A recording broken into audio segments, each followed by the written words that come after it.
De las 155 veces que aparece la palabra gracia en los escritos del Nuevo Testamento, 100 son mencionadas por el apóstol Pablo en sus cartas. La gracia fue un tema de gran importancia y relevancia para él y del cual habló al referirse, por ejemplo, a la seguridad de salvación. Este tema para Pablo fue importantísimo, ya que comprendió que no era por obras de justicia que él hubiera hecho que obtenía la salvación de Dios o el favor de Dios, como lo mencionó en su carta a Tito, por ejemplo. Otro aspecto que el apóstol consideró en sus cartas fue que esa gracia lo capacitó para el servicio al Señor. Ese tema lo trató en su primera carta a Timoteo y en donde afirmó que la realización de la tarea de llevar el Evangelio a toda Asia y llevar a cabo la plantación de las iglesias que conocemos en sus epístolas solo pudo lograrlo por la gracia divina. Pero también un tema de gran relevancia y vital para el ministerio que llevó a cabo fue el encontrar en la gracia la forma de superar sus debilidades. En 2 Corintios capítulo 12, versículo 1 leemos: Yo sé que uno no gana nada con enorgullecerse de sí mismo, pero tengo que hablarles de las visiones y revelaciones que he recibido del Señor. El versículo 7 al 10: No quiero que su opinión sobre mí se vea influenciada por las extraordinarias revelaciones que recibí del Señor. Por eso el Señor me dio una dolencia. En la versión Reina Valera 60 leemos: un aguijón en la carne, un mensajero de Satanás, enviado a torturarme para que no me vuelva demasiado orgulloso. Le he rogado ya 3 veces al Señor que me quite esa dolencia, pero el Señor me dijo: mi bondad es todo lo que necesitas, gracia, porque cuando eres débil, mi poder se hace más fuerte en ti. Por eso me alegra presumir de mi debilidad. Así el poder de Cristo vivirá en mí. También me alegro de las debilidades, insultos, penas y persecuciones que sufro por Cristo, porque cuando me siento débil es cuando en realidad soy fuerte. No podemos asegurar exactamente cuál era la debilidad o el aguijón del cual habló el apóstol Pablo.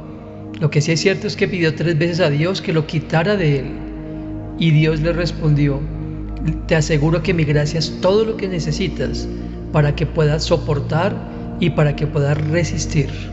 El apóstol Pablo recibía en ese momento la ayuda que necesitaba para poder sortear esas dificultades.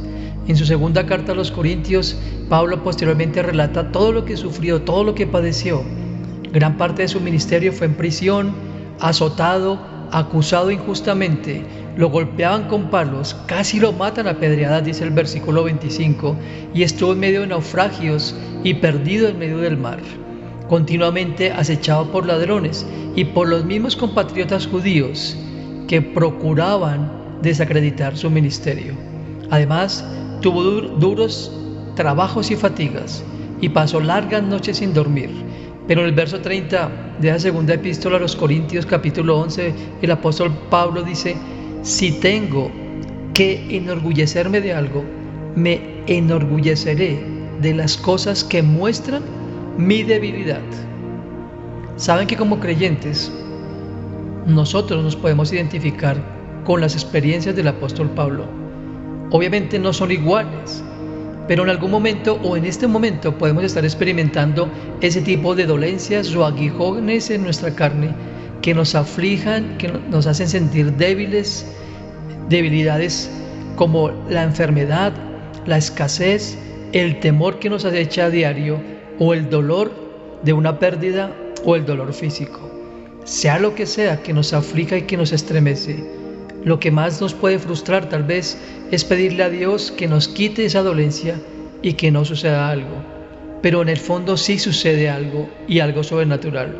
Dios, al igual que Pablo, nos extiende de su gracia para poder hacer frente, soportar y pasar por esa prueba tan difícil, porque Dios jamás coloca en nosotros algo que en su gracia y misericordia no podamos sobrellevar. La gracia de Dios nos va a sostener siempre en situaciones por difíciles que sean. Recordemos esta frase de Max Lucado en su libro Gracia: la gracia es la voz que nos incita al cambio y que luego nos da el poder para llevarla a cabo. Dios los bendiga y que la gracia de Dios nos acompañe cada momento de nuestras vidas. Un abrazo.